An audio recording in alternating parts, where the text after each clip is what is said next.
Welcome to the Author to Authority podcast. And today I've got a very interesting guest for you. And his name is Tony Ning. And he has over 30 years of real estate, being a broker, investment experience, and knowledge. And he's not only been a successful investor, but has also helped several hundred clients build long-term wealth over the last 3 decades.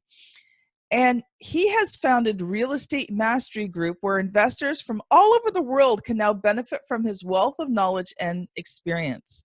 Tony's also a motivational and inspiring speaker, and his knowledge and expertise is unparalleled. He is the professional of choice because of the massive amount of experience that he has. And if you want knowledge about real estate, then Tony is the person that you need to talk to. So Tony, welcome to the show. Thank you, Kim. What an introduction. Thank you very much. That was awesome. Well, you're very welcome. You earned it. Thank you. In fact, you just posted recently on Facebook that you had earned 2 prestigious Cityscape Real Estate Awards. Yes, I think that's awesome. Yes, I'm very humbled, grateful, and full of pride right now. Thank you. So today, Tony's going to share with us some really valuable information on picking a house. And so this is not only just for real estate investors or people who want to buy and sell or buy and rent houses, but you're also going to be able to take these tips and hints he's going to share with you if you're just buying your home, if you're buying that place that you want to live in. But first of all, Tony, tell us a little bit about yourself. Sure. Do we have an hour? I'll try to be quick. We'll have to have the short version. I'll try to be quick. First of all, I was born in Hong Kong. We immigrated here when I was about 7 years old, and we were very, very poor. My mother was a single mother. She had 4 children. I was the youngest, and we lived in a 3rd floor attic, 1 bedroom, attic apartment, if you want to call it that. And we made do with what we had, and sometimes food was scarce, and I went to school with holes in my shirt, in my pants, and some of the teachers I noticed were feeling very sorry for me. And the one thing that my mother really wanted at that time was to own a home. She said, "I will do anything to own a home." And she used to say to me, owning a home would be like being in heaven of heaven, if that makes any sense. Instead of being heaven on earth, it was heaven in heaven. So I always remember that. And sorry, I'm going to get a little emotional. At 10 years old, I decided that I'm going to do everything I can to help my mother buy a house. Aww. That was my dream, my goal. She sounds like an amazing woman. Yeah, she was. She's passed away now, but she was. Anyways, at 14, serendipitously, okay, I ran into 2 books at the bookstore. One was Norman Vincent Peale's The Power of Positive Thinking. Mm-hmm. And the second one was the major impact in my life was Think and Grow Rich by Napoleon Hill. Those 2 books absolutely changed my life. It made me see, it used to be that, you own a home, Tony, when pigs can fly, right? So by reading those books, I saw pigs flying. I was able to see pigs fly. I was able to visualize it.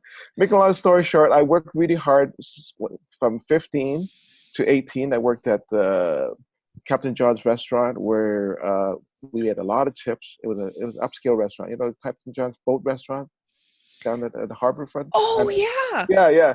So just so you know, Tony is in Toronto, Ontario, Canada. Right. Okay. And that's where I was born as well. So yeah, I know the place. I don't think I've ever eaten there, but it looks amazing. Yeah.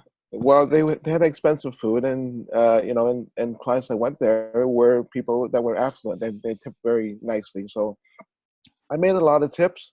During the summertime, I worked full time, and in the wintertime, I worked every weekend, Saturday, Sunday. Go to school, work the weekends.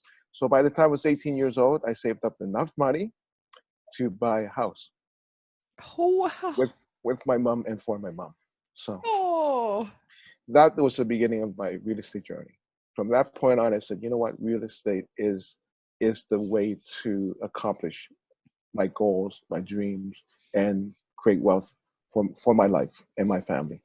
Mhm. And from there on, I started buying investment properties.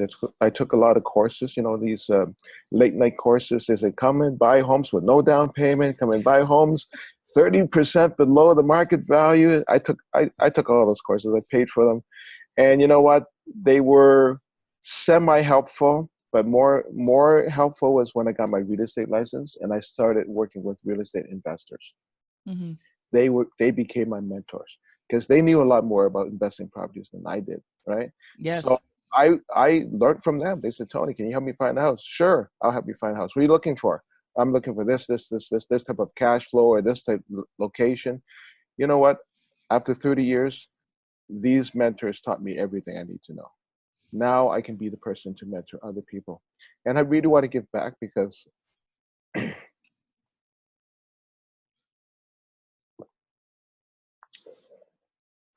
I really want to help other people to accomplish their dreams in their life. And that's my mission. Well, Tony, I think that's a wonderful mission. And I think, this isn't the main theme for today, but I think every entrepreneur has to take opportunities to give back.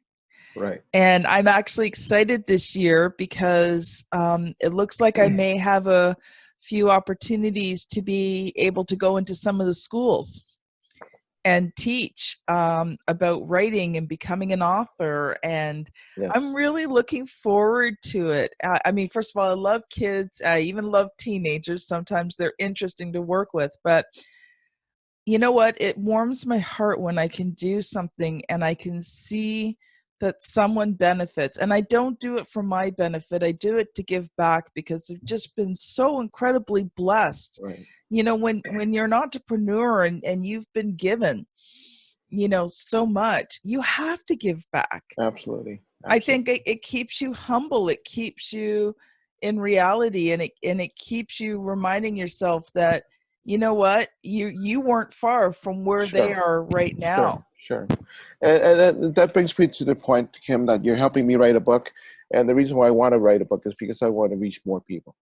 I could Hmm. now I can go international instead of just being Yes. local in my Toronto area, Greater Toronto area. Now Mm. I can reach out to more people and affect more people, and then help more people in the as a result.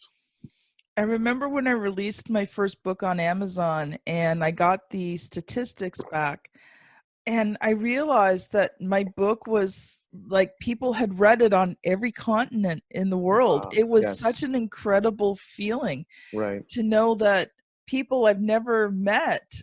are benefiting from my knowledge. So, Yeah. yeah, and I'm excited to work with you on your book. This is going to be so Yes. cool. Yeah. Now, Awesome. Tony, I know that you've come prepared today Sure. to share with us how to analyze a winning or a losing house. Sure. And of course, this can apply to investors, real Right. estate agents, but it can also apply to anybody who's just looking to buy a new home. So Sure. I'm going Sure. to let you loose and share your knowledge with us. Okay, so first of all, let's talk about just buying a home to live in. This is what we call a principal residence, right? Now, a lot of people think, why buy a home? I mean, you hear a lot of American gurus say, don't buy a single family home because it's a liability and not an asset. In Canada, it's very different because whatever appreciation there is on the home, you can, when you sell your property, you can enjoy that appreciation tax free. That is the Oh, only it's the only way of earning any type of money in Canada without paying tax. wow, I didn't know that. Yeah. So let's say you bought a home for 500,000, and then at some point in time you want to sell it for $1.5 million, right? So Mhm. that $1 million that you made on the home in terms from appreciation, that is completely tax free. Can you imagine making $1 million in Canada and not paying taxes on it? Well, that is the way Wow. to do it. Okay, and a lot of people don't realize also, like, I'm going to take a $400,000 mortgage right now. Let's say you bought a home, you put 20% down with $100,000 as your down payment, and 400,000 as a mortgage, right? Every month you're paying about 18, say $1,900 per month for the mortgage payment. But Hmm. did you know that almost half of it is actually equity buildup or principal recapture or principal repayment? Does it make sense? Only Hmm. half of his interest. The other half is equity. Is what we call equity build, Okay. right? So it's called principal, right? Half of it goes into your principal. In other words, if you owe 400,000 at the end of the year, you owe probably 390, right? At Okay. the end of next year, you owe 380 to the bank and 370, and so on and so forth. So there's a savings component there that people don't think about, right? Mhm. If you pay $2,000 to rent a property, you get nothing back. 10 years from now, you get nothing back, right? But True. if you have a mortgage, right, 10 years from now, you'll probably get about, say, 120,000 back Yeah, in because terms of that's now equity. That's now, principal. Yeah, yeah, right. So credit in people, your favor, sort of. it's a savings, right? But people don't realize, a lot of times they don't realize the difference between available money Hmm. and savings, right? Like if you lock, if I give you, let's say uh, your parents set up a savings account for you when you're a child, right? Hmm. And they deposited $10 every month into it, right? By the time you're 25, there'd be a lot of money there. But while you're growing up, before you're 25, you can't access that money because it's locked up, right? So people don't realize that that is money available to you at some point in time, just not right Hmm. now, right? And Yeah. that's the same thing with depreciation. You probably own a home. If you own a home, if it's $500,000, now it's worth $1 million. You don't access that savings component of up to $500,000 that you gain on a home until you sell it, right? Yes. So yeah, it's worth $1 million right now, but until you sell it or refinance it, you cannot really enjoy that equity, if that makes sense to you. Yeah. So from financial point of view, there's savings accounts in buying homes that people don't understand. Hmm. But if you understand it, it's very powerful, right? If you can imagine buying a home and well, for instance, I'll give you an example. Back in 1985, I bought a home for 159,000 in downtown Toronto. Right. That same home just sold last year. I just looked it up and it flapped. I was surprised. I guess flabbergasted is that proper word? Anyways, I looked at it and it sold for 2.228 million. Right. Oh, oh.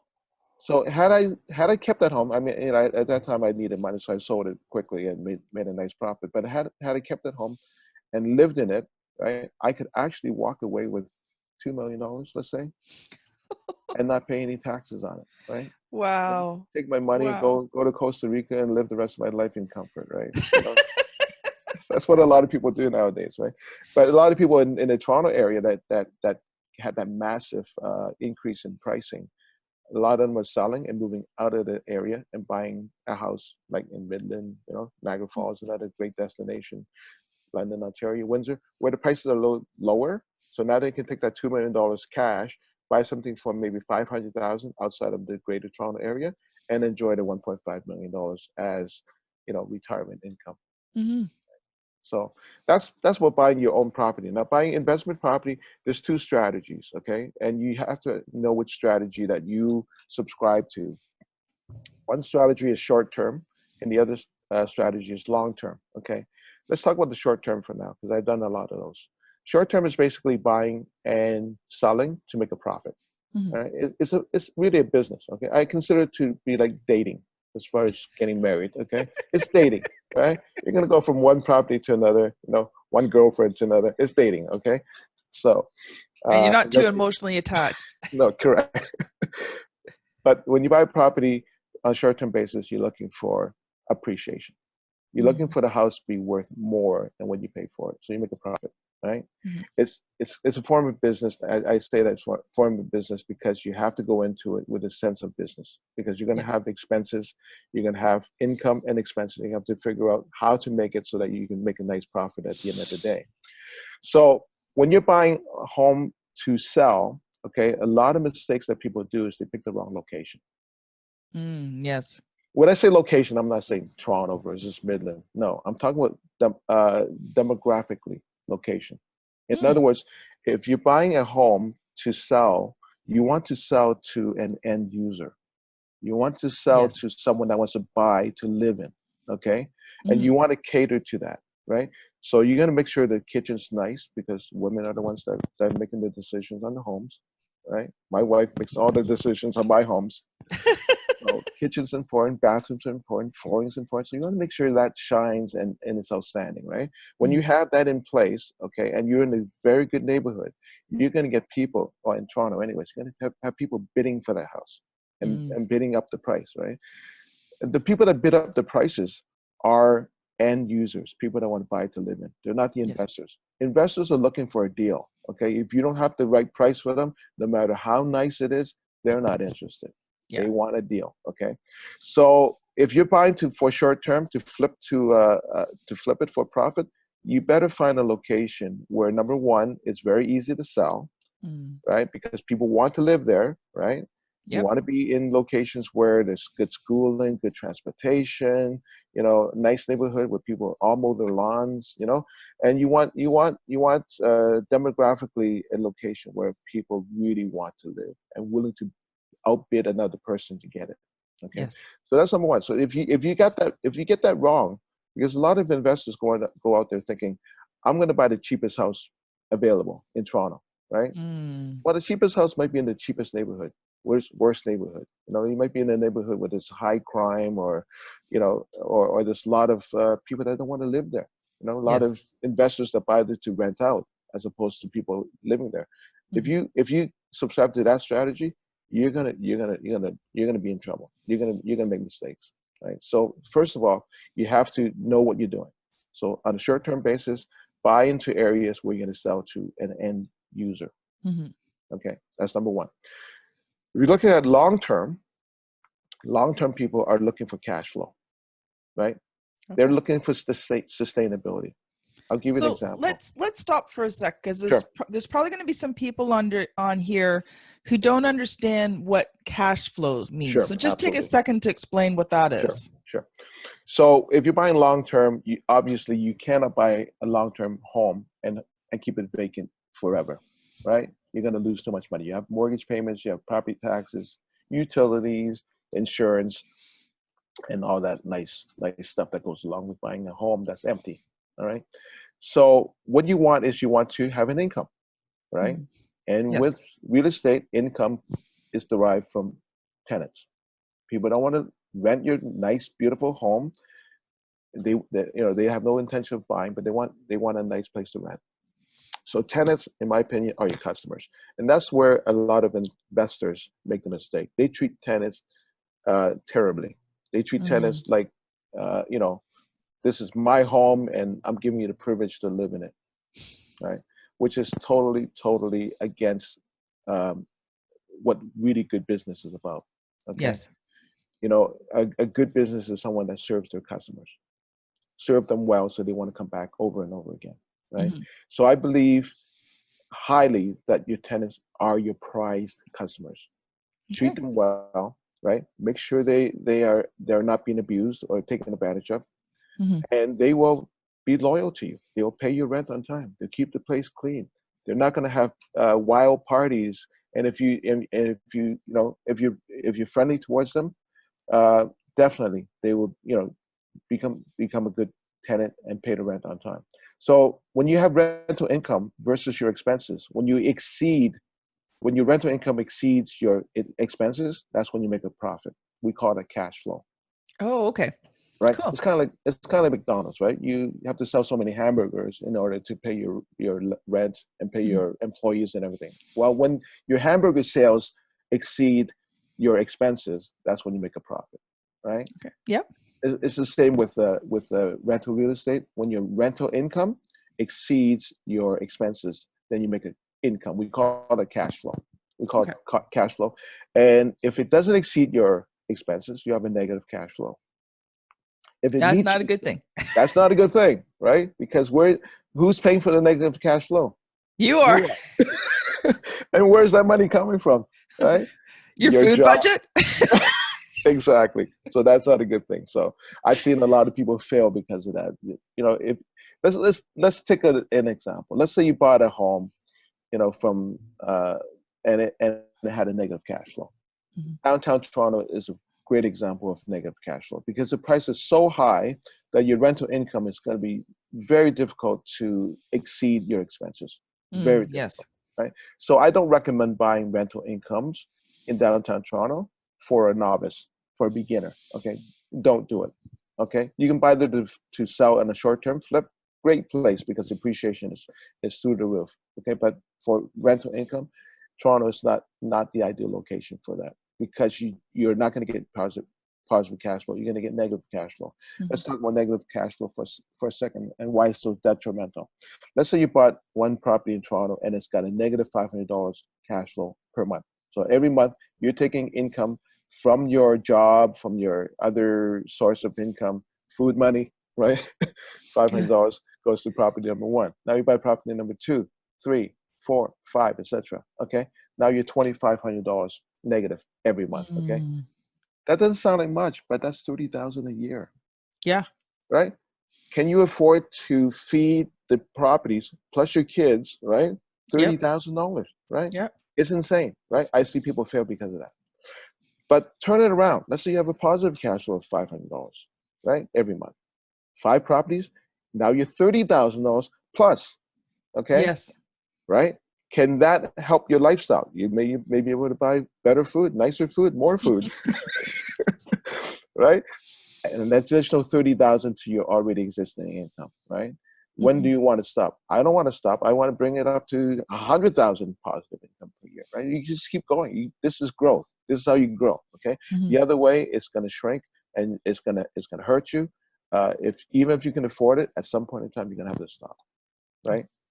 What number do you have to stop at? Oh, I can afford 30,000 negative a year. Okay, keep going. Can you But afford why 100? would you want to? Exactly. But people do because they don't understand the concept of cash flow, right? It's kind of Because like I guess buying. they figure in the end when they sell it, they'll make the money back. Yes, but then you're not. Then you're looking at short term, right? That's not a long term play. That's a short term strategy, right? So you need to know if it's short term strategy you want to promote or long term. Negative cash flow is okay for short term strategy, right? Like for instance, when I bought that house for 159,000, I sold it in 4 months. I had negative cash flow for 4 months, right?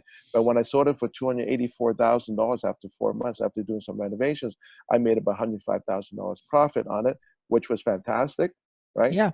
Short term, right? Had I held on to it until now, it would have been worth 2.2 million long term, right? So which strategy do you want to promote to? And deciding on a strategy is one of the most important planning a planning stage that you should really consider as being the most important.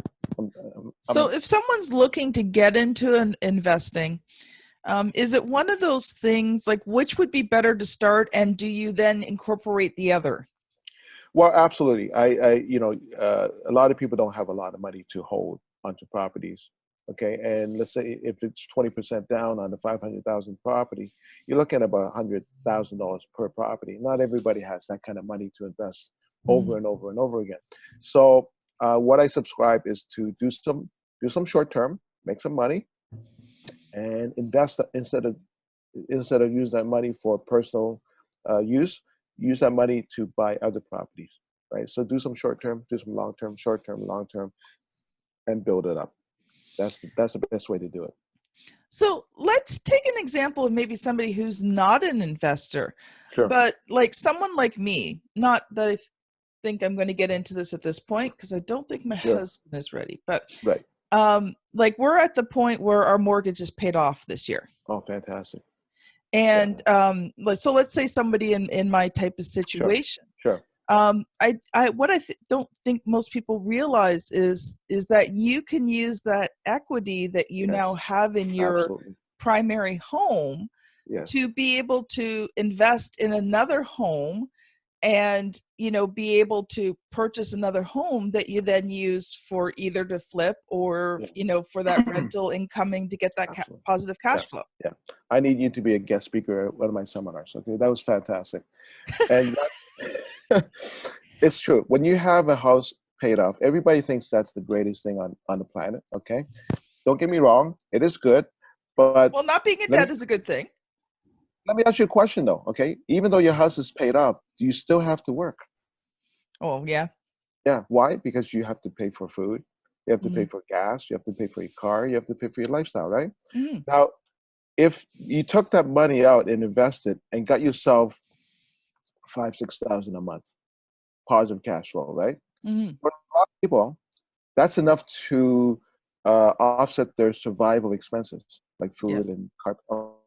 Okay, so let's say you get $6,000 coming in every single month from rental income, right? Positive, right?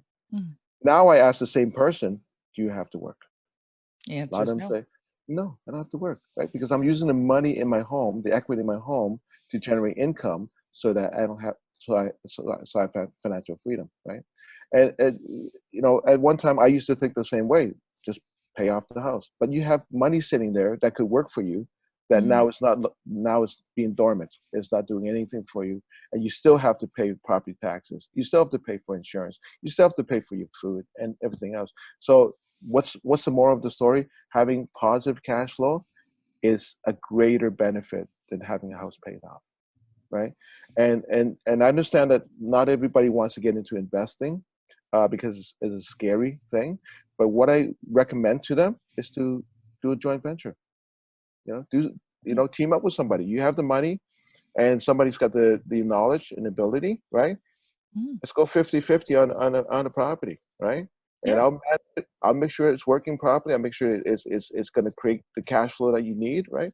And in the long run, we both benefit, right? Mm-hmm. I do that with a lot of people because I only have so much money to buy properties, right? At some point Yeah. in time, you sort of run out of the money to buy properties. So if somebody like yourself that has money or has equity in the home that wants to joint venture with somebody like myself or any other, you know, Mm-hmm. uh, investors out there that are capable of helping you achieve positive cash flow, then that would be a good way to get into the Mm-hmm. investment, real estate investment, and benefit from the cash flow that it can generate in a long in a long run. Does it make sense? Yeah. This has been part one of a two-part interview with Tony Ning. To listen to the next episode, go to